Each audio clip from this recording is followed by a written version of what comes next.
Tapi seandainya kita merasa kita nggak mampu untuk melakukan hal itu, kita sebagai orang tua nggak perlu malu untuk meminta tolong kepada ahlinya, yaitu psikolog atau psikiater.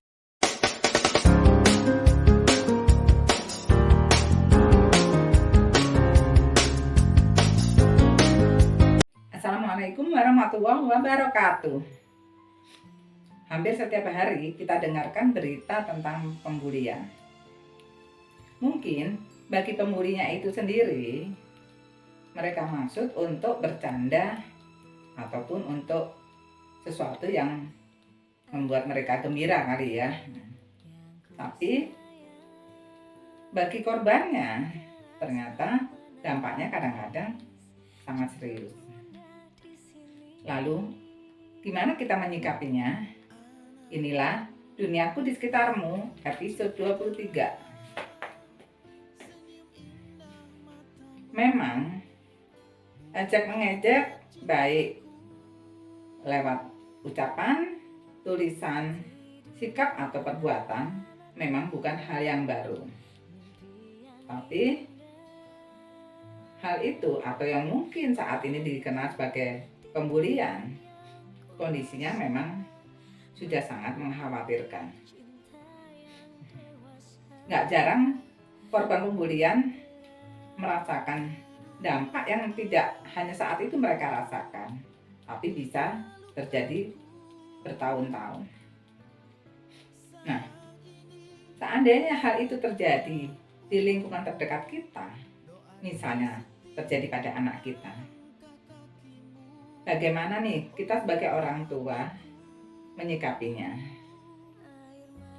Nah, beruntung bagi orang tua yang memiliki anak yang bersikap terbuka, mungkin mereka akan mudah untuk menyampaikan kepada orang tuanya bahwa mereka menjadi korban pembulian.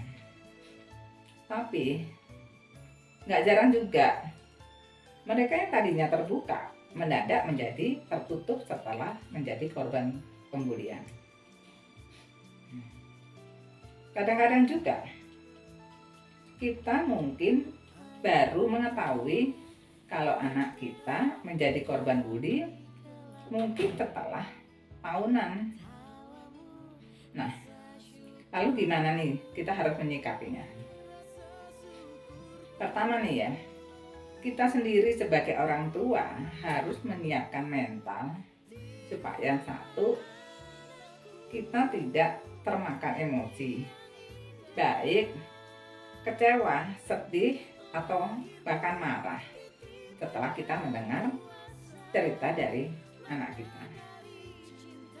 Karena hal ini yang pasti akan membuat anak menjadi takut untuk bercerita kepada kita dan bahkan mungkin malah menarik diri. Jadi kita usahakan kita harus menciptakan suasana yang nyaman buat anak kita dan aman. Karena dengan kondisi yang nyaman, anak kita lebih mudah untuk bercerita kepada kita. Dan kondisi yang aman memang dibutuhkan oleh anak korban bully, karena biasanya mereka menjadi merasa tidak aman. Nah, setelah kita misalnya mengetahui kalau anak kita menjadi korban bully, coba kita perhatikan atau kita lihat seberapa jauh dampaknya buat anak kita.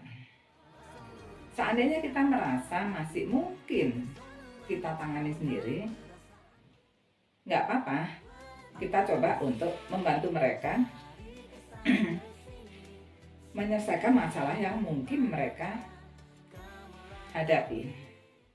Kita mungkin bisa memberikan suatu motivasi kepada mereka, memberikan suatu nasihat ataupun masukan. Tapi seandainya kita merasa kita nggak mampu untuk melakukan hal itu, kita sebagai orang tua nggak perlu malu untuk meminta tolong kepada ahlinya, yaitu psikolog atau psikiater. Kadang-kadang banyak sekali orang tua yang malu untuk membawa anaknya ke psikolog atau ke psikiater. Mereka takut dianggap punya anak mempunyai kelainan jiwa atau sakit jiwa. Mungkin zaman dulu informasi belum terlampau berkembang cepat ya, tidak seperti saat ini. Saat ini sudah banyak diedukasi bahwa kesehatan mental itu sangat penting.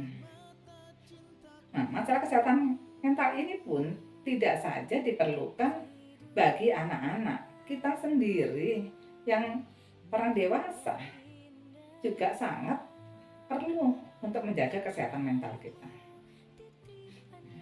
Nah, kembali lagi yang masalah anak. Kalau kita akan membawa anak ke psikolog atau ke psikiater, kita tetap melibatkan anak untuk dimintain pertimbangan atau dimintain pendapat bahwa kita akan membantu anak dan akan membawanya kepada ahlinya. Dengan demikian, anak pun akan menjadi lebih rileks.